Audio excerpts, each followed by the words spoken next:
Can playing a friendly game of poker increase your chances of an early death? If history is anything to go by, then chances are you might be putting your health at risk by playing this card game. Hi, I'm Langston, and today we're going to take a look at the Royal Flush, the culprit to many poker players' early demise.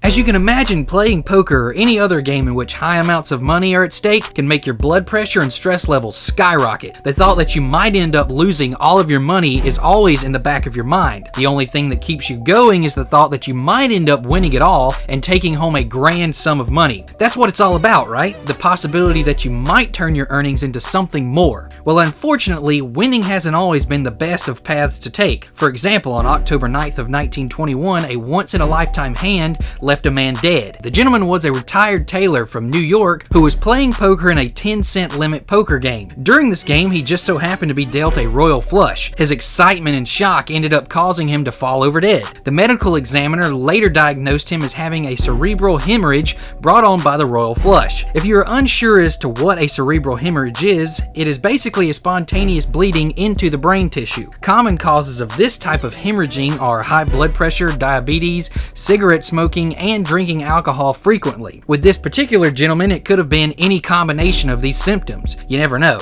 This is certainly not the first time that this type of death has occurred. There have been other notable poker players' deaths, including the very famous Wild Bill Hickok. The hand that ended in his death was not a royal flush, but rather the hand famously known as the dead man's hand. The dead man's hand consists of 2 black aces and 2 black eights accompanied by a 5th unknown hole card. This was the hand that Wild Bill was holding when he was fatally shot in the back of the head by Jack McCall in August of 1876 in the Nuttall and Mann Saloon. As far as murdering someone during a poker game, that doesn't happen quite as much anymore. However, the possibility of spontaneously falling over dead due to a hand that was too good to be true is still a possibility. Do you play poker? If so, why not tell us your best poker stories that you've heard of or possibly experienced? Thanks for watching this quirky episode of That Was History. If you enjoyed it, don't forget to share it with your friends on Facebook, Twitter, or any other social media sites. You can also visit our social media pages using the links below.